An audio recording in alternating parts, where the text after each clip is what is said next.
So ito na nga mga Habibis, nakita ko si Habi David nag-post sa Barangay Habibi Community Group kung ano daw mga favorite adobo ng ating mga ka-Habibis. At dahil sa post na yun, parang nag-crave ako magluto ng adobo. Pero this time, magluluto naman ako ng adobong manok sa suka. Ang tawag ng iba dito, adobong puti. Kaya nag-start na akong mag-isa na napakaraming bawang kasi masarap sa adobo, maraming bawang. Naglalagay din pala ako ng sibuyas sa adobo ko, kung ayaw nyo, okay lang din naman. Kanya-kanyang trip yan, diba, char? And after mag-isa ang bawang at sibuyas, niligay ko na ang ating isang buong manok na pinachop ko kay Ate Rose. Igigisa lang natin yung mabuti at sasangkutsain hanggang sa makita natin na magtubig na yung manok. And after a few minutes, eto, nagtubig na nga yung ating mga manok, tapos nag-start na ako mag-season ng pamintang durog. Tansya-tansya lang yung paglalagay ko dyan, tapos naglagay na rin ako ng mga 3 piraso ng dahon ng laurel at saka ng konting asin. Kung ayaw nyo ng asin, pwede rin namang patis, depende kung anong gusto nyo. Imekos-mekos lang natin yan at ipagpatuloy ang pagluto sa manok sa hanggang sa maging medyo malambot na siya. At pag medyo malambot na yung ating manok, lalagyan na natin siya ng ating paboritong select cane vinegar.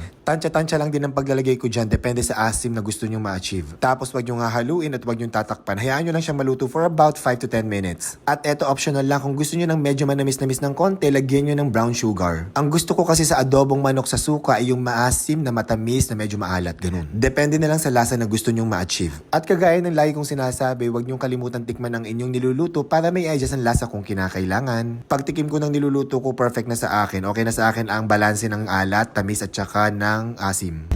Kain na tayo ng adobong manok sa suka na may brown sugar para maasim-asim na matamis. Di ba, Ate Rose? Hindi, kain tayo.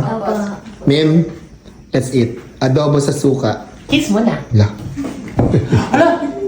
Okay yan. Sabi ko, bakit maputla? Suka nga pala. Mas gusto ko pa rin may baboy, baby. No. Chicken muna tayo. Uy, meron na tayong Facebook group.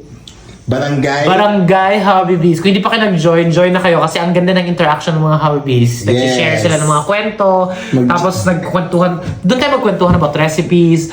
May nag-question ako doon kung anong masarap na adobo. Ayan, ang daming mga sumagot. At dahil si Habi David ay nag-post doon, nag-crave ako sa adobo. Gumawa ako ng adobo sa suka na manok. Ate Rose, Lindy, Let's go. upo na ba? Upo na kayo. Let's go na, Ate Rose. Opo, sir. Tikman na ang ating adobong manok. Puti.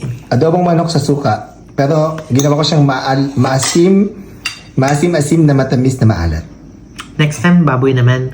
Mas gusto ko baboy. Nakagawa na ako nung manok, hindi pa. Walang eme ha. Ang sarap, bebe.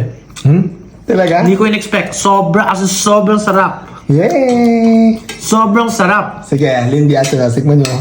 Walang eme yan, ha? Hindi, I mean, hindi, what I'm saying kasi, masarap naman lagi ang luto. Pero ito kasi sobrang sarap. Yay! Sige nga, Ate Rose, tikman mo nga. Ate Rose, tikman mo nga. Grabe.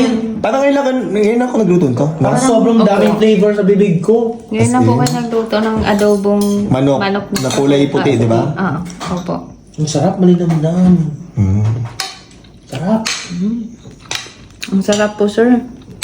Legit, di ba? Sarap talaga. Sarap po, sir. Mas masarap to. Sarap, sir. O, si Lindy nga, tanungin natin. Lindy, hindi ang manghang. Opo. Walang sir.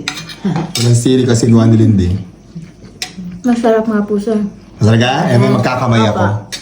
Masarap magkamay pag adobo, di ba? Sobrang sarap. Yay! Kaya tayo, Mim. Ang sarap. Sarap nga.